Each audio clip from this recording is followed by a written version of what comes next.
ഓരോ രാവും ഓരോ പകലും കൊടിയും തോറും ലാത്ത രണ്ടാമത് ആരാധിക്കപ്പെടും, ഉസ്സ രണ്ടാമത് ആരാധിക്കപ്പെടും. എന്റെ മാന്യ മുസ്ലിം സഹോദരങ്ങളെ, ഓരോ മുസ്ലിമും നെഞ്ചത്ത് കൈവച്ചുകൊണ്ട് മനസ്സിലാക്കേണ്ട പ്രവാചകന്റെ വാചകമാണിത്. ലാ യദ്ഹബുൽ ലൈലു വന്നഹാർ, രാവും പകലും പോവുകയില്ല, നീങ്ങുകയില്ല. ഹത്താ തുഅബദൽ ലാത്ത് വൽ ഉസ്സ, ലാത്തയെയും ഉസ്സയെയും രണ്ടാമത് ആരാധിക്കപ്പെടുന്നത് വരെ.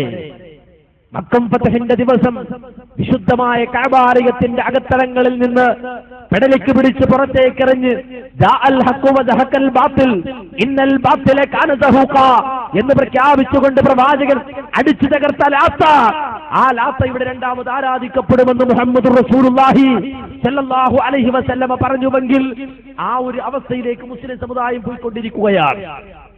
ആരാണ് മുസ്ലിം സമൂഹത്തെ അങ്ങനെ കൊണ്ടുപോകുന്നത്?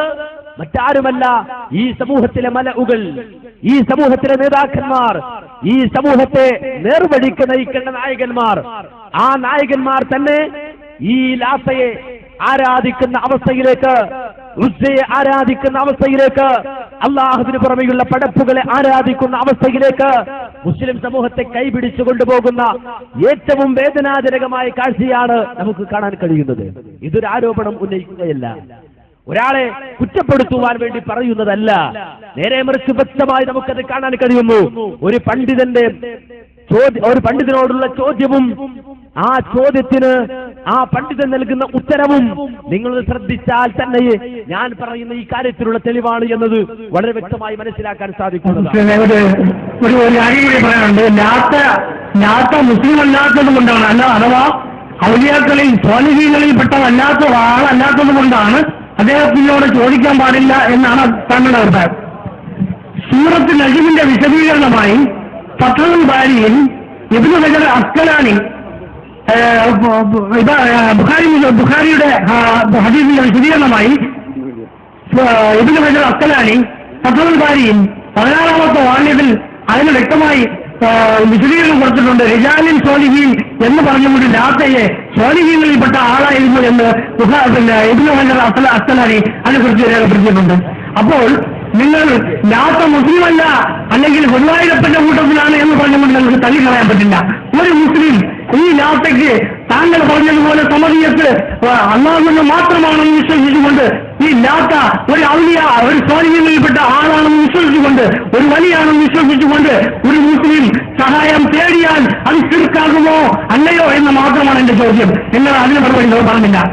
ഇബ്നു ഹജർ അസ്കലാനി അവിടെ 3 അഭിപ്രായം പറഞ്ഞിട്ടുണ്ട്. നിങ്ങൾ പറഞ്ഞത് അതിൽ കേവലം ദുർബലമായ ഒരു അഭിപ്രായമാണ്. അഥവാ 3 അഭിപ്രായം ഇങ്ങനെ അഭിപ്രായങ്ങൾ ഉണ്ട് എന്ന് പറഞ്ഞ അഭിപ്രായങ്ങൾ. ഒന്ന്, വിഗ്രഹത്തിന്റെ പേരാണ് അസ്നാമി, വിഗ്രഹങ്ങളുടെ പേരാകുന്നു എന്ന് ഫത്ഹുൽ ബാരിയിലുണ്ട്. പിന്നെ പറഞ്ഞൊരു കാര്യമാണ്, ഇങ്ങനെ കുറെ നല്ലവരാകുന്ന സാലിഹ്യങ്ങളുണ്ട്, ആ സാലിഹ്യങ്ങളുടെ പേരും ആണെന്ന് അഭിപ്രായമുണ്ട് എന്നാണ് ഫത്ഹുൽ ബാരിയിലുള്ളത്. ആയിക്കോട്ടെ, അഭിപ്രായം എടുക്കുകയാണെങ്കിൽ ഫത്ഹുൽ ബാരിയിൽ പറഞ്ഞ ഔലിയാക്കന്മാരുടെ പേരാണ് എന്ന അഭിപ്രായം എടുക്കുകയും അങ്ങനൊരു വലിയുണ്ടെന്ന് ഞാൻ ഉറച്ചു വിശ്വസിക്കുകയും ആ വലി എന്ന നിലയിൽ അല്ലാഹു സുബ്ഹാനഹു വ തആല അദ്ദേഹത്തിന് സഹായിക്കുവാൻ കഴിവുകൊടുത്തുണ്ടെന്ന വിശ്വാസത്തോടെ ബഹുമാനപ്പെട്ട ലാത്ത എന്ന മഹാനായ വലിയെ എന്നെ സഹായിക്കണമേ എന്ന് എനിക്ക് ഇസ്തിഗാസ ചെയ്യുന്നത് കൊണ്ട് വിരോധമില്ല. അത് ചെയ്യൽ അനുവദനീയമാണ്. ആ വിശ്വാസപ്രകാരം ചെയ്യുന്നത് കൊണ്ട് വിരോധമില്ല. ഇതുപോലെ ഇവിടുത്തെ ക്രിസ്ത്യാനികൾ ഈസാ നബി അലൈഹിസ്സലാമിനെ ആരാധിക്കുന്നു. ഇവിടുത്തെ മുസ്ലിമീങ്ങളായ നാം ഈസാ നബിയുടെ പേര് കേൾക്കുമ്പോൾ അലൈഹിസ്സലാം എന്ന് പറയുന്നു. ഞാൻ ഈസാ നബിയോട് സഹായം ചോദിക്കുന്നു. ഓ ഈസാ നബിയെ, നബിയുല്ലാഹി ഈസാ, യാ നബിയുല്ലാഹി ഈസാ, ഓ ഈസാ നബി അലൈഹിസ്സലാമാകുന്ന അല്ലാഹുവിന്റെ പ്രവാചകരെ എന്നെ സഹായിക്കണമേ എന്ന് ഞാൻ സഹായം ചോദിച്ചാൽ അതെനിക്ക് ധാർമ്മമുള്ളതാണ്, അതെനിക്ക് ബാധ്യതയുള്ളതാണ്. ആ ചോദ്യം കൊണ്ട് ഞാൻ കുപ്പാകുന്നില്ല, ഞാൻ ശിർക്കാകുന്നില്ല. ഞാൻ 1-ാം നമ്പർ ഇസ്തിഗാസയും ഇസ്തിആനത്തുമായി നടത്തിയത് ബഹുമാനപ്പെട്ട ഈസാ നബി അലൈഹിസ്സലാം എന്നെ സഹായിക്കുമെന്ന് ഞാൻ ഉറച്ചു വിശ്വസിക്കുന്നു.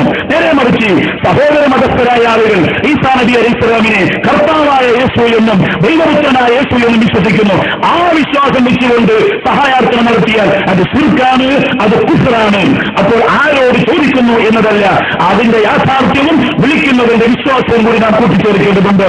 അപ്പോൾ ഈസാ നബി അലൈഹി സ്വലാമിനെ യാ നബി അല്ലാഹു ഈസ, അല്ലെങ്കിൽ മറിയം ബീവി റളിയല്ലാഹു അൻഹാ, മറിയം ബീവിയെ ഇവിടുത്തെ ഇതര സഹോദര മതസ്ഥരായ ക്രിസ്ത്യാനികൾ മറിയം ബീവിയെ ദൈവപുത്രിയായ മാതാവായ ദൈവമെന്നുമൊക്കെ അവർ പറയുന്നു. അങ്ങനെ ദൈവീക സങ്കല്പം വെച്ചുകൊണ്ട് ക്രിസ്ത്യാനികൾ വിളിക്കുന്ന ദുരൂപത്തിൽ വിളിച്ചാൽ ആ വിളി ശിർക്കാണ്.